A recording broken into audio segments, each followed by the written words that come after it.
Bonjour éclaireur pro vérité, bonjour à tous mes condisciples de la grande classe éclaireur pro vérité. Nulle entreprise humaine n'est infaillible.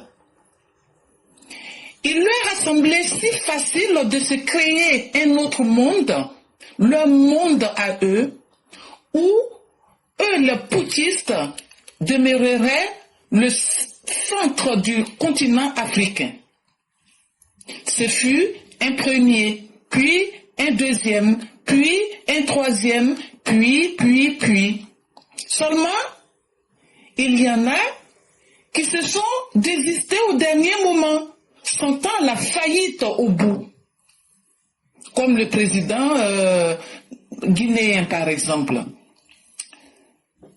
3. Oui, les 3 de l'AES se sont maintenus dans ce qui se profile à l'horizon et qui a tout à fait l'air d'une symphonie discordante. De vous à moi, peut-on aujourd'hui affirmer que Goïta, Tiani et Traoré mènent le même combat? Nous y voyons comme une faille, comme des failles qui sont en train de s'approfondir. Ces 3-là semblent rattraper chacun par la spécificité des réalités de son peuple. Les VDP grognent. Le ton des Maliens change face aux atrocités subies par les populations civiles.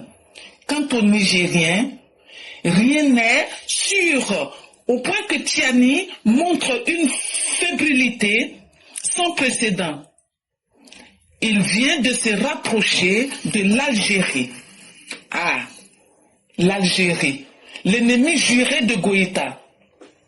Un mélodrame est en cours.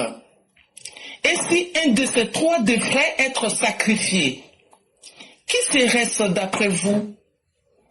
On y réfléchit, on y revient. À bientôt. Merci infiniment à Mère Blanc. Et je pense que s'il y a un qui doit être sacrifié, ça sera le plus bête de la bande et c'est celui que vous connaissez, celui du Burkina Faso.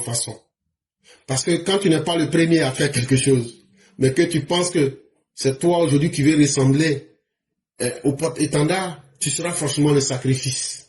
Quand tu veux jouer les plus arrogants, tu seras forcément le premier en ligne. Aujourd'hui, face aux difficultés, Assimi Goïta semble s'être replié sur lui-même. Tiani semble jouer la carte d'un peu de réalisme. Il a compris qu'il a tiré le mauvais choix. Il a fait le mauvais choix. Alors que, avant eux, certains ont bien compris.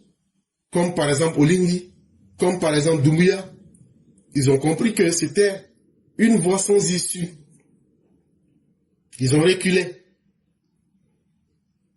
Mais d'autres persistent parce qu'ils veulent imposer une volonté putschiste, mais une ambition de désordre en Afrique de l'Ouest.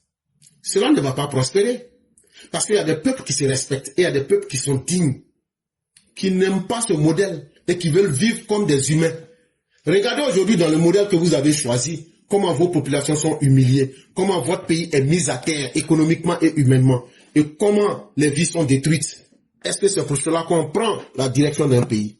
Voilà toute la réalité qui est en face de vous. Et malheureusement, les populations qui sont déjà prises dans un piège sans fin sont aujourd'hui en train de le regretter amèrement. Et on attend de voir ce que demain nous réserve, mais en tout cas, il n'y a rien de bon à espérer.